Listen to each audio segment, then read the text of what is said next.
ಅಪ್ಪ ಅವರಿಲ್ಲ, ನಾನು ಹರಿ ಮಾತಾಡ್ತಿರೋದು. ಯಾರು? ನಾನು ಕಣೋ ಗುರು. ಅಣ್ಣ, ಏನಾಗಿದೆ ನಿನ್ನ ಧ್ವನಿಗೆ? ಅದೆಲ್ಲ ಇರಲಿ, ಅಪ್ಪ ಎಲ್ಲಿ? ಅಪ್ಪ ಇಲ್ಲ, ಎಲ್ಲ ಹೋಗಿದ್ದಾರೆ. ಏನು ವಿಷಯ? ತುಂಬ ತೊಂದರೆಯಲ್ಲಿ ಸಿಗಾಕೊಂಡ್ಬಿಟ್ಟಿದ್ದೀನಿ ಕಣೋ. ಯಾವುದೋ ಬಿಸ್ನೆಸ್ ಮೇಲೆ 3 ಕೋಟಿ ಹಾಕಿದೆ, ದುಡ್ಡು ಹೋಯ್ತು, ನನ್ನ ಜೀವಕ್ಕೂ ಅಪಾಯ ಬಂತು. ಯಾಕೆ? ಏನಾಯ್ತಣ್ಣ? ಅದನ್ನೆಲ್ಲ ಈಗ ಫೋನಲ್ಲಿ ಹೇಳೋಕ್ಕಾಗಲ್ಲ. ಸ್ವಲ್ಪ ದುಡ್ಡಿದೆಯಾ ನಿನ್ನ ಹತ್ರ? ದುಡ್ಡ? ನನ್ನ ಹತ್ರ ಎಲ್ಲಿಂದ ಬರುತ್ತೆ? ಅರ್ಜೆಂಟಾಗಿ ಬೇಕಿತ್ತು.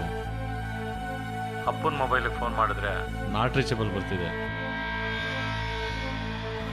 ಹರಿ, ಅರ್ಜೆಂಟಾಗಿ ದುಡ್ಡು ಬೇಕಿತ್ತು. ನಾನು ಈ ಊರಿಂದಲೇ ಓಡೋಗ್ಬೇಕು. ಇಲ್ಲ, ನಾನು ಯಾರ ಕಣ್ಗೂ ಬೀಳೋ ಹಾಗಿಲ್ಲ. ಎಲ್ಲರೂ ನನ್ನ ಹಿಂದೆ ಬಿದ್ದಿದ್ದಾರೆ. ಯಾರು? ಯಾರಣ್ಣ? ಅಪ್ಪ ಬಂದ ತಕ್ಷಣ 50 ಲಕ್ಷ ಹಣ ಬೇಕು ಅಂತ ಹೇಳು. ಅಷ್ಟೊಂದು? ನಾನು ಮೊದಲು ಜೀವ ಸಹಿತ ಇಲ್ಲಿಂದ ಪಾರಾಗಬೇಕು. ನಿನ್ಗೆ ಅದು ಅರ್ಥ ಆಗಲ್ಲ. ಅಪ್ಪನಿಗೆ ಹೇಳು, ಬೆಂಗಳೂರಲ್ಲಿ ಮನೆ ಇದೆಯಲ್ಲ, ಆ ರಸ್ತೆಯಲ್ಲಿ ಬಂದು ನಿಲ್ಲಕ್ಕೆ ಹೇಳು, ಅಲ್ಲಿಗೆ ನಾನೇ ಬರ್ತೀನಿ. ಮನೆಗೆ ಹೋಗೋದು ಬೇಡ, ನಾನೇ ಯಾವುದಾದ್ರೂ ಟೈಮಲ್ಲಿ ಬಂದು ತಗೋತೀನಿ. ಹೇಳ್ತೀಯಾ?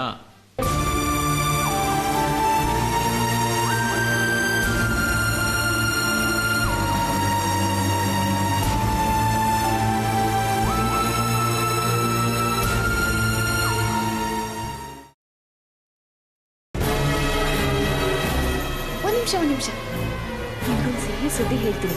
ಅದಕ್ಕೆ ಪಾಯಸ ತಂದಿದೆ,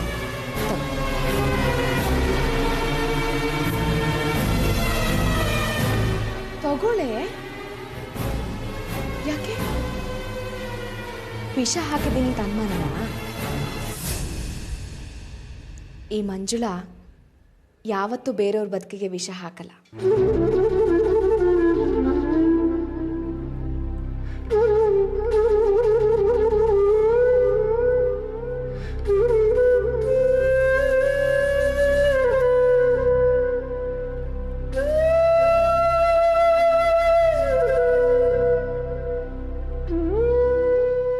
ನನಗೆ ಆ ಅನುಮಾನ ಇಲ್ಲ. ಸಿಹಿಯಾಗಿದೆ ಅಲ್ವಾ? ಈಗ ಅದಕ್ಕಿಂತ ಸಿಹಿಯಾದ ಸುದ್ದಿ ಹೇಳ್ತೀನಿ. ಕೇಳೋ ಆಸೆ ನಿನಗಿದೆಯೋ ಇಲ್ವೋ, ಆದ್ರೆ ನಾನು ಮಾತ್ರ ಹೇಳಲೇಬೇಕು. ಮೊದಲು ನಿನಗೆ ಹೇಳಬೇಕು. ಅದೇನು ವಿಷಯ ಅಂತ ಹೇಳು. ಸಿಹಿನೋ ಕಹಿನೋ ಕೇಳಿದ್ಮೇಲೆ ತಾನೇ ಗೊತ್ತಾಗೋದು. ನಿನಗೆ ಹೇಳೋಕೆ ಮುಂಚೆ ಮೊದಲು ನನ್ನ ಬಾಯಿ ಸಿಹಿ ಮಾಡ್ಕೋತೀನಿ.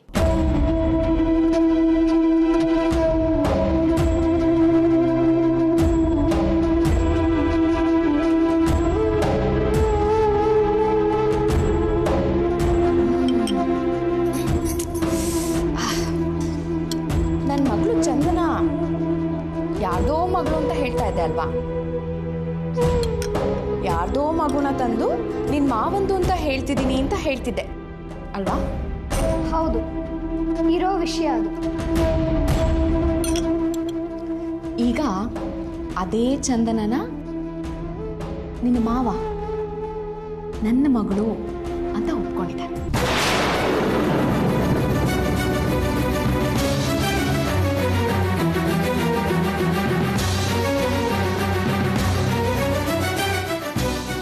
ನೀನು ಈ ವಿಷಯ ಹೇಳಿದ್ರೆ ನನ್ನ ಪಾಯಸನೇ ತಿಂತಾ ಇರಲಿಲ್ಲ. ಯಾಕೆ? ಅಪ್ಪ ನಂಬಿಕೆ ನಿನ್ನ ಮಾವನೇ ಬಂದು ನನ್ನ ಎದುರು ಒಪ್ಕೊಂಡಿದ್ದಾರೆ. ಪಾಯಸ ಕಹಿ ಆಯ್ತಾ? ನಿನ್ ಸುಳ್ಳು ಮತ್ತೊಂದು ನಾಟಕ ಕಟ್ಟಿದ್ಯಲ್ಲ, ಅದು ಕಹಿ ಆಯ್ತು. ಸುಳ್ಳುಗೊಂದು ಸುಳ್ಳು, ಅದನ್ನ ಸತ್ಯ ಮಾಡಕ್ಕೆ ಮತ್ತೊಂದು ಸುಳ್ಳು. ಸಾಕು, ನನ್ಗೆ ನೀ ಹಸಿ ಸುಳ್ಳು ಕೇಳಕ್ಕಾಗಲ್ಲ. ಅಯ್ಯ, ನಿನ್ನ ಮಾವನೇ ಒಪ್ಕೊಂಡಿರ್ಬೇಕಾದ್ರೆ ನಿನಗೆ ಯಾಕೆ ಉರಿ? ನಿನಗಂಟೇನು ಹೋಯ್ತು ಹೇಳು? ಧರ್ಮಯ್ಯನೇ ಒಪ್ಕೊಂಡಿದ್ದಾರೆ. ಸುಳ್ಳು ಹೇಳಿ ನಿನ್ನನ್ನು ಒಪ್ಸೋ ದುರ್ಗತಿ ನನಗಿನ್ನೂ ಬಂದಿಲ್ಲ. ಏನಾದ್ರೂ ಹೇಳ್ಕೊ. ಒಂದ್ ನಿಮಿಷ ಇರೇ.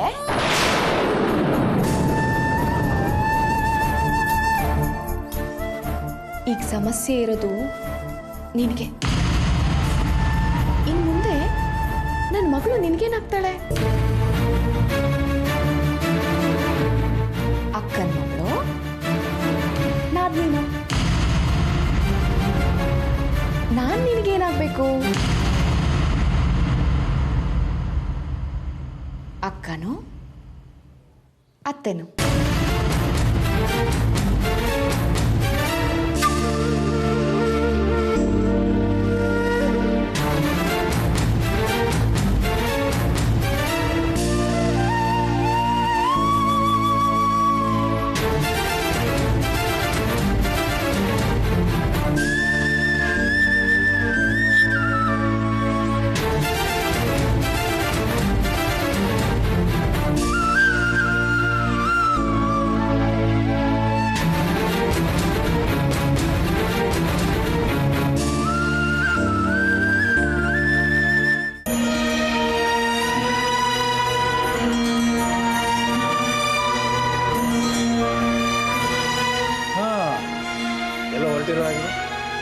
ಕೆಲಸ ಇತ್ತು. ನೀವು ಬಿಡಿ, ದಿನಕ್ಕೊಂದು ದಿನಕ್ಕೆರಡು ಅಂತ ಸಾವಿರಾರು ರೂಪಾಯಿ ಬಣ್ಣ ಬಣ್ಣದ ಸೀರೆ ಉಟ್ಕೊಂಡು ನಿಮ್ಮ ಬದುಕು ಬಣ್ಣವಾಗಿರ್ಬೇಕು. ನನ್ನ ಅಣ್ಣನ ಬದುಕು ಕಪ್ಪು ಮಸಿ ಆಗಿರ್ಬೇಕಲ್ವಾ? ಅವನಲ್ಲಿ ಪೈಸೆ ಪೈಸೆಗೂ ಭಿಕ್ಷಿಕ ಅಂತಾರ ಒದ್ದಾಡ್ತಿದ್ದಾನೆ. ಯಾರಿಗೆ ಗೊತ್ತು? ಫೋನ್ ಮಾಡಿದ್ದ. ಧ್ವನಿ ಕೇಳಿದ್ರೆ ಕರಳು ಕಿತ್ತು ಬರುತ್ತೆ. ಯಾಕೆ ಏನಾಯ್ತು? ನನ್ನ 3 ಕೋಟಿ ಹಣ ಎಲ್ಲೋಯ್ತಂತೆ? ಏನು ಅಂತ ಮಾತಾಡ್ತೀರಾ ನೀವು? ಅಷ್ಟು ಕಷ್ಟದಲ್ಲಿ ಇರ್ಬೇಕಾದ್ರೆ ನಾನು ಕೇಳಕ್ಕಾಗುತ್ತಾ? ನೋಡು, 3 ಕೋಟಿ ಮರದ ಕೆಳಗಡೆ ಉದ್ರೋತ್ ನಾರ್ಗೆಲೆ ಅಲ್ಲ. ಕಷ್ಟ ಗೊತ್ತಿದ್ರೆ ದುಡಿಮೆಗೆ ಬೆಲೆನೂ ಗೊತ್ತಿರುತ್ತೆ. ನಿಮ್ಮ ಅಣ್ಣನಿಗೆ ದುಡ್ಡಿಲ್ಲ ಅಂದ್ರೆ ಮಾತ್ರ ಕಷ್ಟ, ಅದೇ ದುಡಿಮೆ ಕಷ್ಟ ಏನು ಗೊತ್ತಿಲ್ಲ.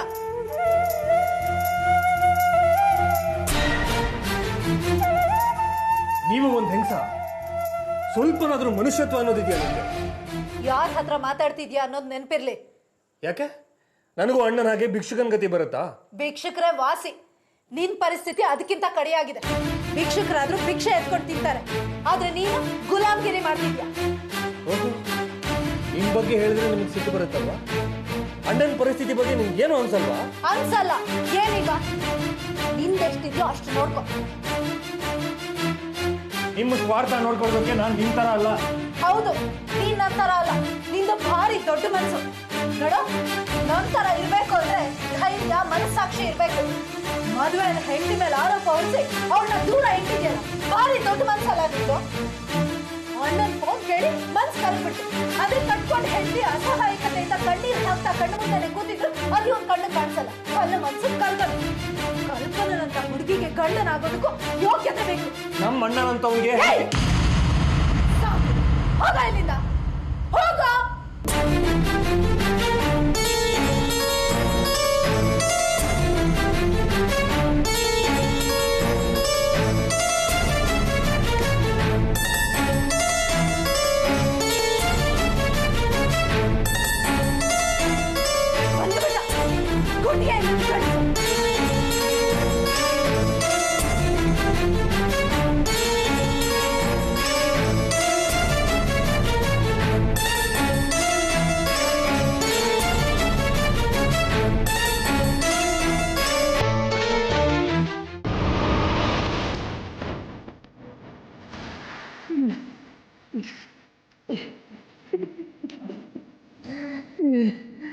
ಅಬ್ಬಾ, ಆ ಮಂಜುಳ ನಿಜವಾಗ್ಲೂ ನನ್ನ ಮಾತು ನಂಬಿರೋ ಹಾಗಿದೆ.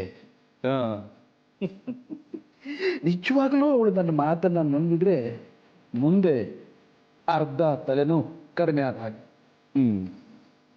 ಮುಂದೆ ಮುಂದೆ ಮುಂದಿಂದ ಆಮೇಲೆ ನೋಡ್ಕೊಳ್ಳೋಣ. ಈ ಸಲ ಕುರು ಬಂದಾಗ ಒಳ್ಳೆ ಪ್ಲಾನ್ ಹಾಕ.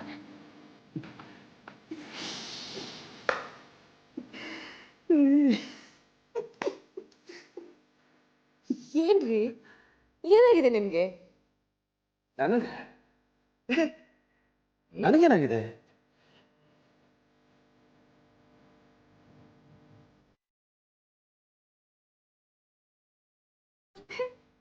ಒಬ್ರೇ ನಗ್ತಾ ಇದ್ದೀರಾ? ಓ ಏನಿಲ್ಲ, ನಾವೇನೇ ನೆನಪಿದ್ರು ಈ ಸಲ ಎಲ್ಲ ಆಗ್ಬಿಡ್ಬೇಕು. ಆ ಮಂಜುಳ ಈ ಮನೆ ಬಿಟ್ಟು ಓಡ್ ಹೋಗಬೇಕು. ಹರಿಯ ಅರ್ಚನ ಬಿಡಬೇಕು. ಈ ಸಲ ಬಂದಾಗ ಏನೇನು ಮಾಡ್ಬೋದು ಅಂತ ಪ್ಲಾನ್ ಮಾಡ್ತಾನೆ ಇದ್ದೀನಿ. ಕೈಗೆ ಏನು ಪ್ಲಾನ್ ಮಾಡ್ತಿರೋ ಮಾಡ್ಕೊಳ್ಳಿ. ಆದ್ರೆ ನಮ್ಮ ಹರಿ ಮಾತ್ರ ಅಫ್ಸಾನ ಬಿಟ್ಟು ನಮ್ಮ ಮನೆಗೆ ವಾಪಸ್ ಬರ್ಬೇಕು ಅಷ್ಟೇ.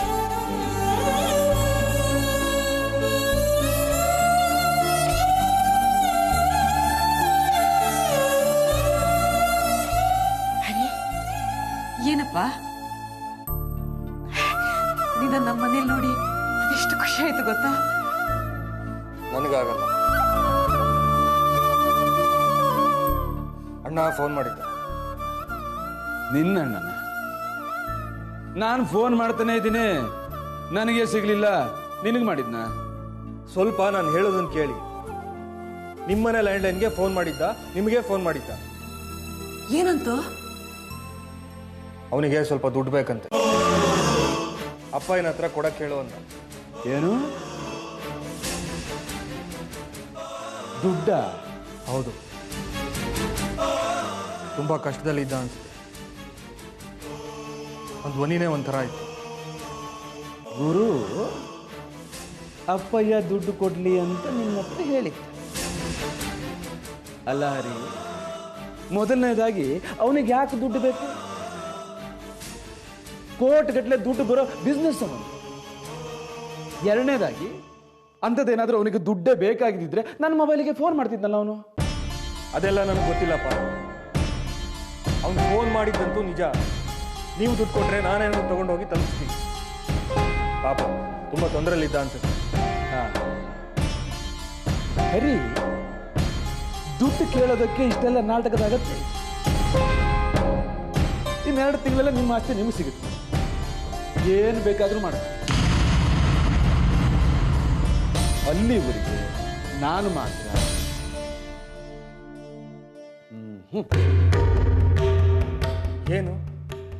ಏನು ಹೇಳ್ತಿದ್ದೀರಿ ನೀವು? ಇವನು ಧರ್ಮಯ್ಯ ನಿನಗಿಂತ 35 ವರ್ಷ ಮೊದಲು ಈ ಭೂಮಿಗೆ ಬಂದವನು. ನನಗೂ ಅರ್ಥ ಆಗುತ್ತೆ. ದುಡ್ಡು ಬೇಕಾಗಿದೆ, ಈ ತರ ನಾಟಕ ಆಡೋ ಅಂತ ನಿನ್ನನ್ನು ಚೂ ಬಿಟ್ಟಿದ್ದಾಳೆ. ನೀನು ಬೆಪ್ಪನ ತರ ನನ್ನ ಮುಂದೆ ಬಂದು ನಿಂತಿದ್ದೀಯ. ಈ ನಾಟಕ ಎಲ್ಲ ಬೇಡ ಅಂತ ನಿನ್ನ ಹೆಂಡತಿಗೆ ಹೇಳು. ಅಣ್ಣ ಫೋನ್ ಮಾಡಿದ್ದು ನಿಜ. ಹಣ ಗಿಣ ಏನು ಕೊಡಕ್ಕಾಗಲ್ಲ.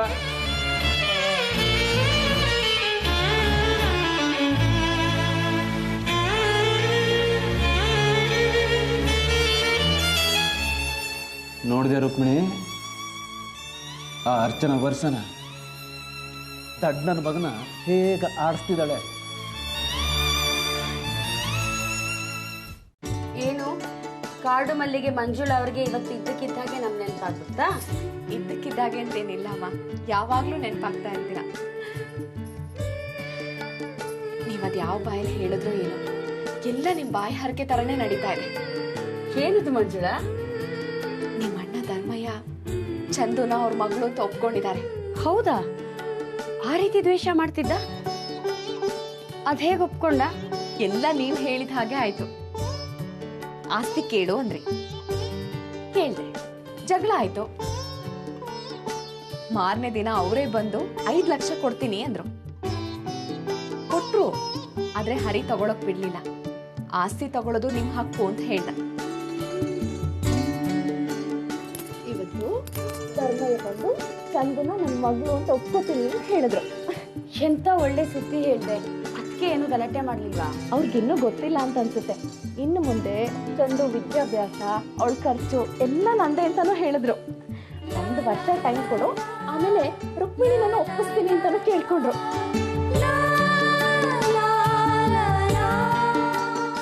ಮಂಜುಳ, ನಮ್ಮಣ್ಣ ಗುಟ್ಟಾಗಿ ಚಂದುನ ಅವನ ಮಗಳು ಅಂತ ಒಪ್ಕೊಳ್ಳೋದು ಎಷ್ಟು ಸರಿ ಅಂತ ನೀನೇ ಯೋಚನೆ ಮಾಡು. 1 ವರ್ಷ ಸಮಯಾವಕಾಶ ಕೇಳಿದಾನೆ, ನೀನ್ ಕೊಟ್ಟಿದ್ಯಾ ಸರಿ. ಆದ್ರೆ 4 ಜನರ ಮುಂದೆ ಚಂದುನ ಅವನ ಮಗಳು ಅಂತ ಅವನು ಒಪ್ಕೊಂಡ್ರೇನೆ ನಿಮ್ಮಿಬ್ಬರ ಮಧ್ಯೆ ಇದ್ದಿದ್ದ ಸಂಬಂಧಕ್ಕೆ ಬೆಲೆ ಬರೋದು.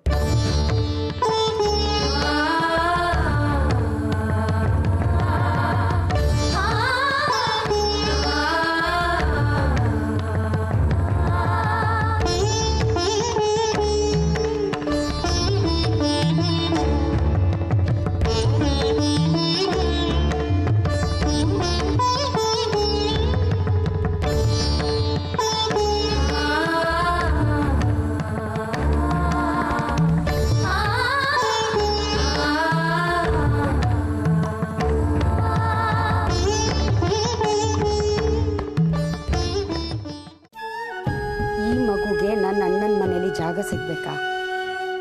ನನ್ನ ಅಳಿಯ ಹರಿಯಷ್ಟೇ ಪಾಲು ಇವಳಿಗೆ ಸಿಗ್ಬೇಕಾ?